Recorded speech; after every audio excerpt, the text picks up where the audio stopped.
श्रीमन्नारायणाय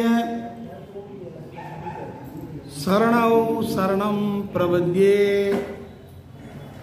श्रीमते नारायणाय नमः। लक्ष्मीनाथ समारंभां नादमुनिये मध्यमाम् अस्मदाचार्य पर्यन्तां वंदे गुरुपरम्पराम्। श्री शैलेश दयापात्रं विभक्त्यादि गुणार्णवं यदीन्द्र प्रवणं वंदे रम्यजामादरं मुनिं। नीलादुंगस्तनगिरीतडी शुद्धमुद्बोध्यं कृष्णं पारार्त्यं संस्कृति सदशिरसिद्धमध्यापयन्ति। स्वशिष्टायां सृजे निगलिदं या बलात्कृत्य भुङ्क्ते। गोदादस्यै नम इदमिदं भूय एवास्तु भूयः। अन्नवयल पुதுவை ஆண்டாள் அரங்கற்கு பண்ணு திருப்பாவை பல்வதியம் இன்னிசையால் பாடி கொடுத்தாள் நற்பாமாலை பூமாலை சூடி கொடுத்தாளை சொல்லு। சூடி கொடுத்த சுடற்கொடியே தொல்பாவை பாடி அருளவல்ல பல்வளையாய் நாடி நீ வேங்கடவர்க்கு என்னை விதி என்னை இம்மாற்றம் நான் கடவா வண்ணமே நல்கு। ஆழ்வார் எம்பெருமானார் ஜீய திருவடிகளே சரணம்। ஸ்ரீ ஆண்டாள் திருவடிகளே சரணம்। அன்பிற்குரிய டிஸ்டன்ஸ் இந்த மாதிரி கொஞ்சம் வீடியோவில் பார்த்தா அவங்க ஃபேஸ் வந்து க்ளோஸ்அப்பில் தெரியுது, நல்லா இல்லாது கொஞ்சம் டிஸ்டன்ஸில் வை சார்। பக்தி மார்க்கத்திலே கடைபிடித்து வாழ வேண்டும் என்பதற்காக ஆண்டார் அருளி செய்துள்ள இந்த திருப்பாவை பாசனுடைய அந்த பக்தி மார்க்கத்தை தெரிந்து கொள்வதற்காக இங்கு வந்திருக்கின்ற பக்த கோடிகளே அனைவரையும் வரவேற்கின்றேன்। இந்த திருப்பாவை பிரவச்சனம் என்பது திருமலை திருப்பதி தேவஸ்தானம் ஆழ்வார்கள் திவ்ய பிரபந்த திட்டத்தினுடைய சார்பாக நமது தமிழகத்தினுடைய பல பகுதிகளிலே நடைபெற்று கொண்டு வருகிறது। அப்படி நடைபெற்று கொண்டு வருகின்ற அந்த நிகழ்ச்சியிலே அருள்மிகு பெருந்தேவி தாயார் உடனுரை ஸ்ரீ வரதராஜ பெருமானுடைய திருக்கோயிலிலே இன்று அந்த மார்கழி மாதத்தினுடைய 12ஆம் நாள் ஆகையினாலே ஆண்டாள் நாச்சியார் அருளி செய்த திருப்பாவினுடைய 12ஆம் பாசுரத்தினுடைய அந்த விளக்கத்தையும் அவருடைய சிறப்பையும் அதில் இருக்கின்ற அந்த உள்ளுரை பொருள்கள் அதை பற்றிய சுவாரஸ்யமான சில தகவல்கள் ஆகியவற்றை பற்றி நாம் பார்க்க போகிறோம்। நேற்றைய பாசுரத்திலே அந்த ஆயர்பாடியிலே இருந்த ஒரு பெண்ணை துயில் எழுப்புகின்ற பொழுது அந்த பெண்ணுடைய தந்தையார் பல பசுக்களை ஒருவனாகவே கறந்து தன்னுடைய கர்மா, தன்னுடைய செயல், தன்னுடைய குல தர்மம் அதை நன்றாக கடைபிடித்து வாழ்ந்தவன் என்று அவனுடைய அந்த கர்மயோகத்தை பற்றி நேற்று நாம் பார்த்தோம்। கர்மயோகம்னா என்னன்னா, கர்மானா நாம் ஒவ்வொருவரும் செய்ய வேண்டிய செயல், நமக்கென்று சில கடமைகள் இருக்கின்றன, அந்த கடமைகளைத்தான் கர்மா என்று குறிப்பிடுகிறோம்। அந்த கடமைகள் ஒவ்வொருவருக்கும் ஒவ்வொரு விதமாக இருக்கும், எல்லோருக்குமே ஒரே மாதிரியான கடமை இருக்கும் என்று சொல்லுவதற்கில்லை। அதிலே குறிப்பாக ஆண்மகனுக்கு என்று சில கடமைகள் உண்டு, பெண்களுக்கு என்று கடமைகள் உண்டு। பொதுவாக குடும்பம் என்ற அந்த பந்தத்திலே சம்சாரத்திலே ஈடுபட்டு வாழ்கின்றவர்கள் கணவன்மார்கள் அந்த குடும்பத்தை நடத்துவதற்கு வேண்டிய பொருளை சேர்த்து கொண்டு வர வேண்டும்। அதை வைத்து நல்ல முறையிலே பாதுகாத்து கொண்டு அந்த குடும்பத்திலே இருக்கின்ற தலைவி தன்னுடைய குழந்தைகளுக்கு வேண்டிய அந்த எல்லா சௌகரியங்களையும் செய்து கொடுத்து அந்த இல்லறத்தை, அதாவது வீட்டு வாழ்க்கையை நல்ல முறையிலே நடத்த வேண்டும். இது அந்த இல்லறத்திலே ஈடுபட்டு வாழ்கின்றவர்களுக்கு கடமை. அதுதான் கர்மா என்று சொல்லுகிறோம், செயல் என்று சொல்லுகிறோம். அவரவர்களுக்கு வேண்டிய தர்மங்கள் அதை கடைபிடிக்க வேண்டும். ஆனால் இன்றைய பாசுரத்திலே பார்க்கிற பொழுது இந்த ஆயர்பாடியிலே இருக்கின்ற ஒரு இளைஞன், அவன் நிறைய எருமை மாடுகளுக்கு தலைவனாக இருக்கின்றான். பல எருமை மாடுகளை எல்லாம் அதிகாலை நேரத்திலேயே கண் விழித்து எழுந்து எல்லாவற்றையும் கறந்து முடிக்க வேண்டும். அதை எல்லாவற்றையும் விடியற்காலை நேரத்திலே செய்ய வேண்டும். ஆனால் நேற்று இரவு அவன் வீட்டை விட்டு சென்று விட்டவன் இன்னும் கூட திரும்பி வரவில்லை. அவன் திரும்பி வராததனாலே, பால் கறக்கப்படுகின்ற அந்த நேரம் வந்துவிட்டதனாலே, அந்த எருமை மாடுகளுடைய மடிகள் என்று சொல்லுகின்றோமே, அந்த மடியிலே மிகுதியாக பால் சுரந்து விட்டு அது அந்த மடியானது கனத்து போயிருக்கிறது. அந்த குறிப்பிட்ட நேரத்திலே பால் கறந்தால்தான் அதனுடைய அந்த வலி குறையும். அதே நேரத்திலே தான் தன்னுடைய கன்றுக்குட்டிக்கும் பால் கொடுக்க வேண்டும். அந்த கடமையையும் அது செய்ததாக அமையும். அப்படிப்பட்ட நிலையிலே இருக்கின்ற அந்த சிறுவன், அதாவது செல்வன், ஒரு இளைஞன், வாலிபன், தான் செய்ய வேண்டிய அந்த கடமையை செய்யாமல் அந்த எருமை மாடுகளை எல்லாம் கறக்க வேண்டும் என்பதை கூட மறந்துவிட்டு இன்னும் வராமல் இருக்கிறான் என்றால், அவன் அந்த ஆயர்பாடியிலே வாழ்ந்து கொண்டிருக்கின்ற கண்ணபெருமானோடு, அதாவது கிருஷ்ண பெருமானோடு மிகவும் நெருக்கமாக பழகிக்கொள்ள ஒரு நிலையிலே இருக்கின்றவன். அந்த பகவானுக்கு, கிருஷ்ணனுக்கு என்னென்ன வேண்டுமோ அவற்றையெல்லாம் தேடி சென்று செய்யக்கூடியவன்.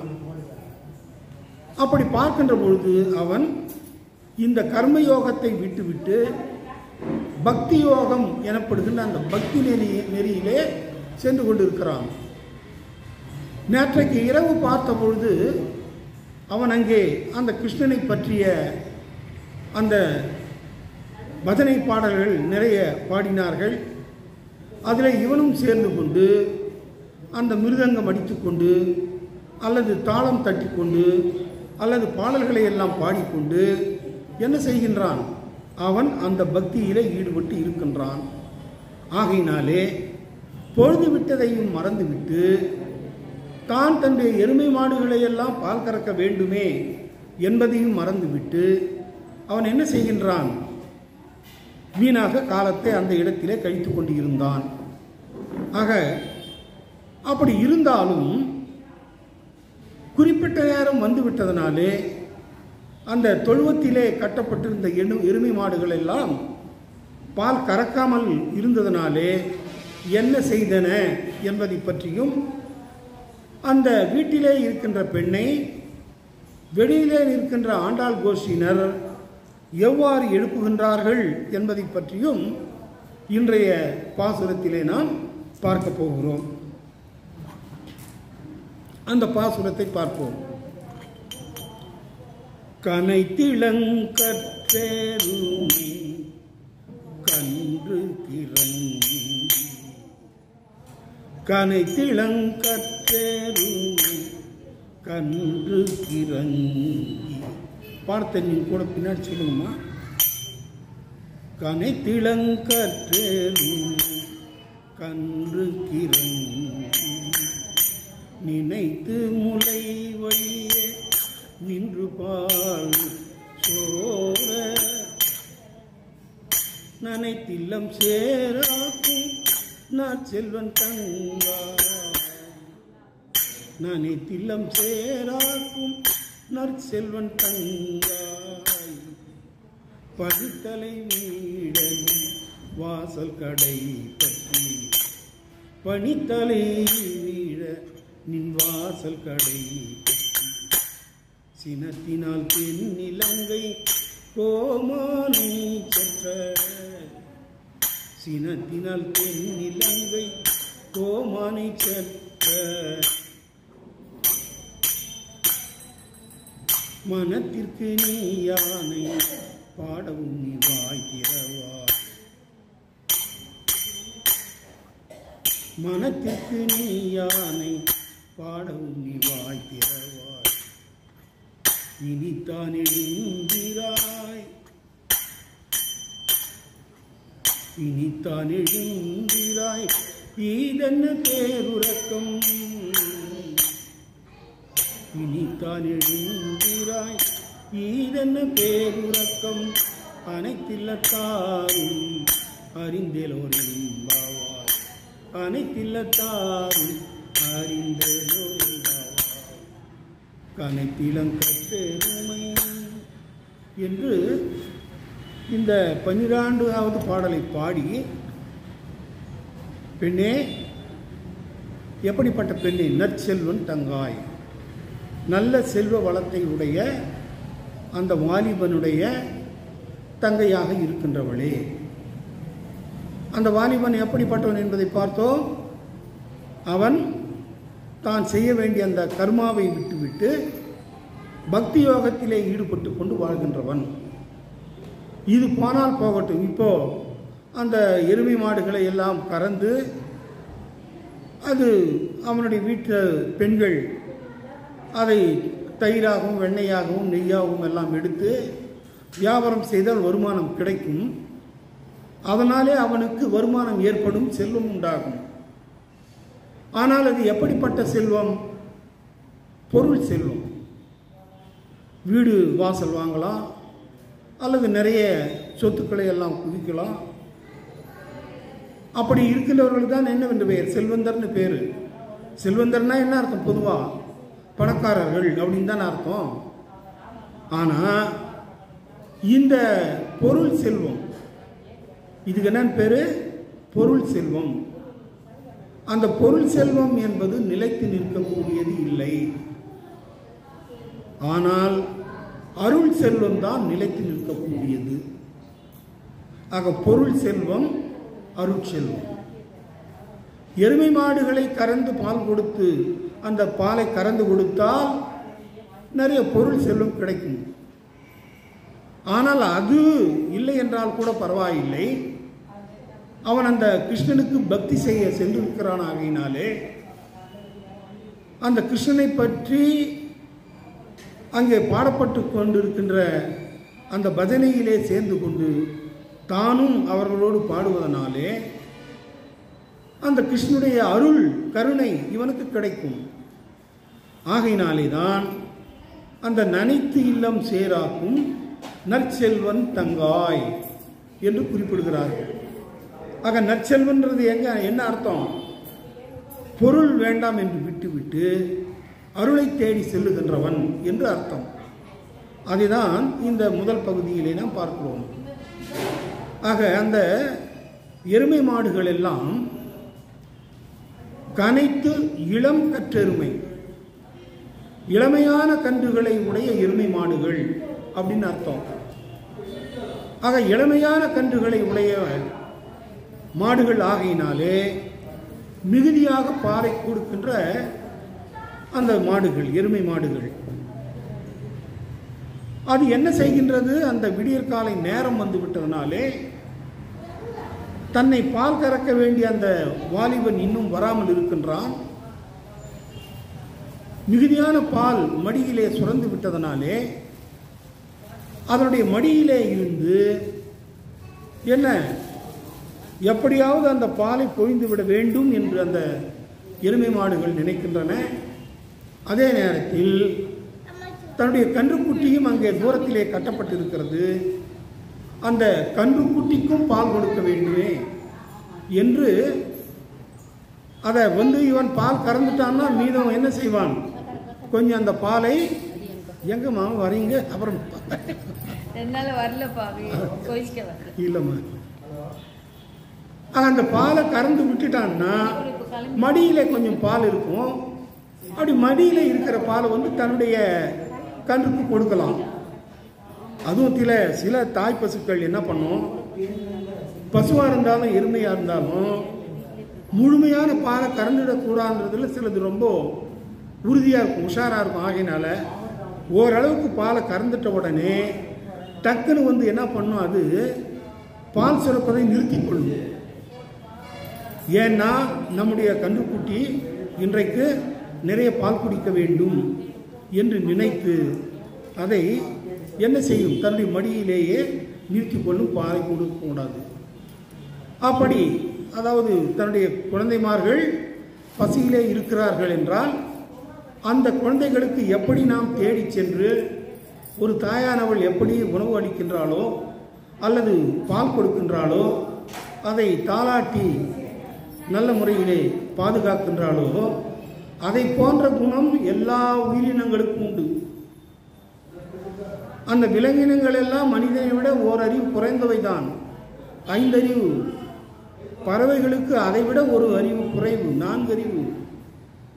அந்த 4 அறிவினை உடைய பறவை இனங்களே விடியற்காலை நேரம் வந்துவிட்டது ஆகினாலே பகவானை துதிக்க வேண்டும் என்பதற்காக முதல்ல 6வது பாட்டிலேயே என்ன, புல்லும் சிலம்பினதான் என்று அதைத்தான் முதலிலே பொழுது விடிந்ததற்கு அடையாளமாக சொன்னார்கள் இந்த 6வது பாசனத்தை பாடிய பெண்கள். ஆக அப்படி இருந்ததுனாலே பொறுத்து பார்க்கின்றன அந்த எருமை மாடுகள். ஆனால் தங்களை வந்து பால் கறக்க வேண்டிய இளைஞனோ வரவில்லை. ஆகையினால் என்ன செய்கின்றன, அந்த எருமைகளுடைய கட்டப்பட்டிருக்கின்ற அந்த தொழுவத்திலேயே ஒரு பக்கமாக அந்த கன்றுக்குட்டிகளும் கட்டப்பட்டிருக்கின்றன. ஆகையினால் அந்த கன்றுகள் வந்து தன்னுடைய மடியை முட்டி பால் குடிப்பதாக இது கற்பனை செய்து கொண்டு அப்படியே தங்களுடைய அந்த மடியிலே இருந்து பாலை எல்லாம் அப்படியே சொரிந்து விடுகின்றன. யாரும் கறக்கிறதுக்கு ஆள் இல்லாமல் போனதுனால அதற்கு மேலும் தாக்கு பிடிக்க முடியாமல் அந்த எருமை மாடுகள் எல்லாம் என்ன செய்தன, தங்களுடைய பாலை அப்படியே பொழிந்து விட்டன. அப்போ 1 மாடு 2 மாடுன்னா அந்த தொழுவத்திலே ஊறி போயிருக்கும். அதை நிறைய எருமை மாடுகள் கனமாக இருக்கின்றன பார்த்தோம். அப்படி எல்லா எருமை மாடுகளும் குறிப்பிட்ட நேரத்திலே எல்லா பாலையும் பொழிந்து விட்டதனாலே அந்த பால் என்ன செய்கிறது, சிறிய வெள்ளமாக ஓடி வருகிறது. பின்னாடி புழக்கடை இருக்கிறது, அதை அடுத்து அந்த தொழுவம் இருக்கிறது, தொழுவத்தை அடுத்து வீடு இருக்கிறது, வீட்டின் முன்பகுதியிலே நடை இருக்கிறது. அதன் பிறகு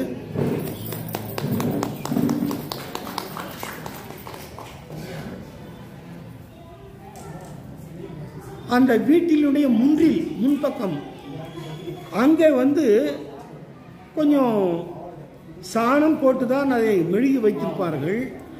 இப்போ தான் நம்ம என்ன பண்ணுறோம், சிமெண்ட்லாம் போட்டு என்னென்ன பண்ணிடுறோம், மொசைக் போட்டுறோம், எல்லாம் பண்ணுறோம், டைல்ஸ் போட்டுறோம். ஆனால் முன்பகுதியிலே அந்த சாணம் போட்டு மெழுகி இருக்கின்ற பகுதி ஆகையினால் இந்த பால் வெள்ளம்லாம் வந்து என்ன ஆச்சு, அப்படியே வந்து மேலே இருந்து பார்த்தா என்ன ஆகுது, பனி பொழியுது. பனி பொழியறதுனால அந்த பனியினுடைய பொழிவு கொஞ்சம் அப்படியே வருது, இந்த பாலும் அப்படியே போய் சேருது. அந்த நேரத்தில் இந்த ஆயர்பாடி பெண்கள் எல்லாம் ஆண்டாள் கோஷ்டிகள் எல்லாம் வந்து அந்த இடத்திலே நின்று கொண்டு, பெண்ணே வெளியே வா, நற்செல்வன் தங்காய் வா வா என்று அழைக்கிறார்கள். ஆக அவர்கள் வந்து நிற்பதனாலே அந்த பால் இருந்த இடம் என்ன ஆகிவிட்டு சேராக்கும், சேறு போல மாறிவிடுகிறது. சரிதானா? ஆக அவர்கள் வந்து அழைக்கிறார்கள். எருமை மாடுகள் பாலை பொழிந்து விட்டன, முன்னாலே சென்று தேங்கி இருந்தது. அதே நேரத்தில் மார்கழி மாதம் ஆகையினாலே பனிக்காலமாக இருப்பதனாலே பனி பொழிகிறது, மழை பொழிகிற மாதிரி அப்படியே பொழியுது. நீங்கள் பார்த்தீங்கன்னா இளங்காலை நேரத்தில் அந்த சிறிய சிறிய புல்களின் மீது கூட அந்த பனி துளிகள் எல்லாம் நிறைந்து காணப்படும். அதை மேய்ப்பதற்காக தான் அந்த எருமை மாடுகளை எல்லாம் பனிப்புல் மேய்வதற்காக அவிழ்த்து விடுவார்கள் என்று பார்த்தோம். ஆக பனி பெய்கிறது, கீழே பால் வெள்ளம் பாய்கிறது. அங்கே இருக்கின்ற பெண்களுடைய மனத்திலே அந்த பகவானை பற்றிய அந்த உணர்வுகள் வெள்ளம் போல பாய்ந்து கொண்டிருக்கின்றன. ஆக இங்கே 3 வகையான வெள்ளம் உண்டாகி இருக்கின்றன என்று கூறுவார்கள். ஒன்று பனி வெள்ளம், கீழே பால் வெள்ளம், மத்தியிலே அந்த ஆண்டாள் கோஷ்டியினருக்கும் அவர்களுடைய அந்த மனத்திலே பகவானை பற்றிய அந்த நல்ல எண்ணங்கள், நாம் பாவை நோன்பை மேற்கொள்ள செல்ல வேண்டுமே என்ற அந்த எண்ணம், எவ்வளவு பேர் வந்து விட்டார்கள், இன்னும் இவள் மட்டும் வராமல் இருக்கிறாளே என்ற ஒரு ஆதங்கம், இவையெல்லாம் அவருடைய மனத்திலே வெள்ளமாக இருக்கின்றன. ஆக அங்கே என்ன 3 வகை வெள்ளங்கள் உண்டாகின்றன என்று அங்கு விமர்சனக்கர்த்தாக்கள் சொல்லுவார்கள். ஆக அப்படிப்பட்ட சூழ்நிலையிலே வந்து இந்த பெண்ணை நற்செல்வன் தங்காய் என்று அழைத்தார்கள். அவளிடத்திலே இருந்து ஒரு பதிலும் இல்லை. ஆகையினாலே மேற்கொண்டு பனித்தலை வீழனின் வாசல் கடை பற்றி, பனி தலைமையிலே பொழிந்து கொண்டிருக்கிறது. எல்லோரும் வந்து உன்னுடைய வாசலாகிய அந்த இடத்திலே, வாசலிலே, வாயிலிலே நின்று கொண்டிருக்கிறோம். பனித்தலை வீழனின் வாசல் கடை பற்றி சினத்தினால் தென் இலங்கை கோமானை செற்ற மனத்திற்கு நீ யானை பாடவும் நீ வாய் திறவாய். மனத்துக்கு இனியான் யாரு?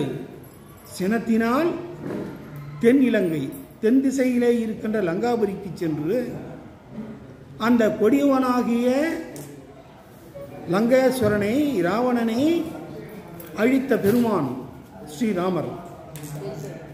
அந்த ராமரை பற்றி நினைத்தாலே நம்முடைய மனத்திற்கு அந்த இனிமையான உணர்வுகள் ஏற்படும் என்று சொல்லுவார்கள். கொஞ்சம் எல்லாம் யோசித்து பாருங்க. நாளைக்கு பட்டாபிஷேகம் சூட்டிக் கொள்ளப் போகிறான் என்று நினைத்திருந்தான் ராமன். எல்லா மக்களும், அயோத்தி மக்கள் எல்லாரும் மிகுந்த உற்சாகத்திலே, சந்தோஷத்திலே இருந்தார்கள். ஆனால் கூனியினுடைய அந்த தீய சொற்களை கேட்டு மனம் மாறிய கைகேயி அதை தடுத்து விட்டாள். அந்த நிலையிலே ராமனை அழைத்து, உனக்கு பட்டாபிஷேகம் இல்லை, ஏய வரங்கள் 2இல் ஒன்றினால் என் சேய் உலகாழ்வது, சீதை கேள்வன் மற்றொன்றால் போய் வனமாழ்வது என புகன்று நின்றாள், தீவை யாவையினும் கொடிய தீயாள் என்று கம்பர் பாடுகிறார். என் பிள்ளைக்கு தான் அரசாட்சி, நீ 14 ஆண்டுகள் என்ன பண்ணணும், வனவாசத்திற்கு சென்று விட வேண்டும் என்று அரசன் கூறிவிட்டான் என்று சொல்ல உடனே, சரி அப்பா சொன்ன என்ன, நீங்கள் சொன்னா என்ன, அரசன் சொன்னாலும் யார் சொன்னாலும் எனக்கு ஒன்று தான் என்று சொல்லி புறப்பட்டு விடுகிறான், வனவாசத்திற்கு செல்லுகிறான்.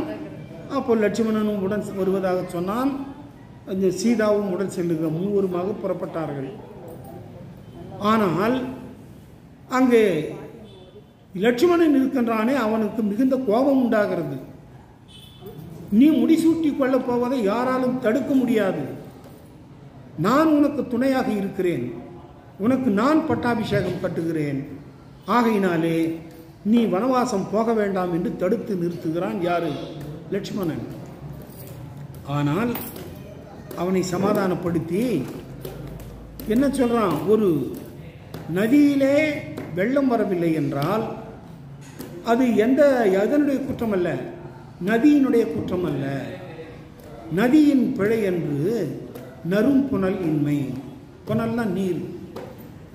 ஒரு ஆற்றுல வெள்ளம் வரல, தண்ணி வரலன்னா அது அந்த ஆறு செய்த தப்பா? இல்லை. பெய்த மழை சரியாக ஓடி வருமானால், அந்த வழியை மறிக்காமல் இருந்திருந்தால் என்ன ஆகும், அந்த ஆற்றிலே வெள்ளம் வந்திருக்கும். அப்படி வரத்துக்கு முன்னாடியே எங்காவது பெரிய அணை கட்டி விட்டால், பல அணைகள் கட்டப்பட்டு இருந்தால், அதை அடுத்து தண்ணீர் வருவதற்கு என்ன இல்லை, வாய்ப்பு இல்லை. அதை போல நதியின் பிழை என்று நறும்புணல் இன்மை, அற்றே பதியின் பிழை என்று. இது யாருடைய தவறு எதனால் ஏற்பட்டது என்றால், நம்முடைய தந்தையாகிய தசரதனுடைய பிழையும் இல்லை, பயந்து நம்மை பிறந்த மதியின் பிழை என்று. நம்மை பெற்றெடுத்த தாயாகிய கைகேயினுடைய தவறும் இல்லை, மகன் பிழை என்று பரதனுடைய தப்பும் இல்லை. இது விதியின் பிழை மைந்த. மகனே, மகனேனா தம்பியை அவ்வாறு அழைக்கிறான். இது விதியின் பிழை, இதை யாராலே தடுக்க முடியும்? ஆகினாலே வனவாசத்திற்கு செல்லுகிறேன், செல்லுவோம் என்று சொல்லி புறப்பட்டான். ஆக இப்படிப்பட்ட ஒரு தன்மை சாதாரண மனிதனுக்கு வருமா என்றால் வராது. ஆக இப்படி எவ்வளவோ அந்த ராமனுடைய நல்ல குணங்கள், வாத்சல்யம், சௌலபியம், சௌசல்யம் என்ற 3 குணங்களும் மிகுதியாக உடையவன் ராமன். அவனை பற்றி இப்படி கொண்டாந்து உட்கார வைமா, அவனை பற்றி நினைக்கின்ற பொழுது மனத்திற்கு இனிமையாக இருக்கும். ஆக மனத்துக்கு இனியானை பாடவும் நீ வாய்க்கிறவாய். அவனை பற்றி பேசிக்கூட, அடடா ஆமா உண்மைதான், அந்த ராமனை வணங்க வேண்டுமல்லவா. ராமனே, ஸ்ரீராம ராம ராமேதி ரமே ராமே மனோரமே சகசநாம தத்துல்யம் ஸ்ரீராமநாமே வராணமே. 1008 திருநாமக்களிலே எந்த நாமத்தை சொல்லி அங்கே வழிபடவில்லை என்றாலும், ஜெய் ஸ்ரீராம், ஸ்ரீராம் என்ற ஒரு மந்திரத்தை சொன்னாலே அது இந்த 1000 மந்திரங்களை சொன்னதற்கு ஏற்புடையதாகும் என்று சிவபெருமானே பார்வதிக்கு அருள் செய்தது இந்த மந்திரத்தை. ஆகையினாலே என்ன, இந்த ஸ்ரீராமனை பற்றி சொல்லுகிற பொழுது எல்லோருக்கும் மனத்திலே நல்ல இனிமையான குணம் ஏற்படுமே என்று அங்கு சொல்லி, நீ இப்படி இதையெல்லாம் கேள்விப்பட்டும் பேசாமல் இருக்கின்றாயே என்று சொல்லி, மனத்திற்கு இனியானை பாடவும் நீ வாய்க்கிறவாய். இனித்தான் எழுந்திராய், இதென்ன பேருறக்கம். சரி, இவ்வளவு நேரம் ஆகிவிட்டது, நாங்கள் எல்லாம் ராமபெருமானை பற்றி பாடினோம். நாங்கள் கஷ்டப்பட்டு கொண்டிருக்கிற நிலையை சொன்னோம். மேலே பனி வெள்ளம் போல் கொட்டுகிறது, கீழே அந்த பால் வெள்ளத்தினாலே கால்கள் எல்லாம் பனியிலே சேர்ந்து அப்படியே மரத்து போன நிலையிலே இருக்கின்றன.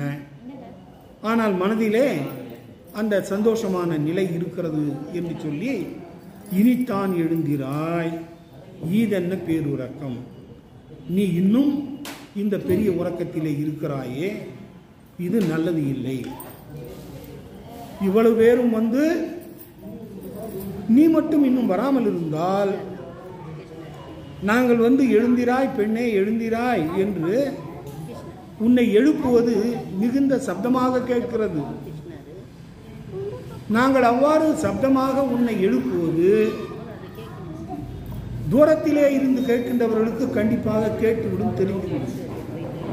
இப்போ ஒரு வீட்டில் ஒரு செயல் நடக்கிறது, திடீர்னு யாரோ அலறுகிறார்கள், பக்கத்தில் இருந்தவங்களுக்கு கேட்கும் இல்லையா? அதை போல நாங்கள் எல்லாரும் ஒன்றாக சேர்ந்து உன்னை நற்செல்வன் தங்காய் எழுந்திராய் எழுந்திராய் என்று சொல்லுவது எல்லோருக்கும் கேட்டுவிடும். ஆகையினாலே நீ இனிமேலும் காலதாமதம் செய்யாதே. நீ இப்படி காலதாமதம் செய்வதனாலே உனக்கு என்ன நன்மை கிடைத்து விட போகிறது? ஒரு பயனும் விளையாது.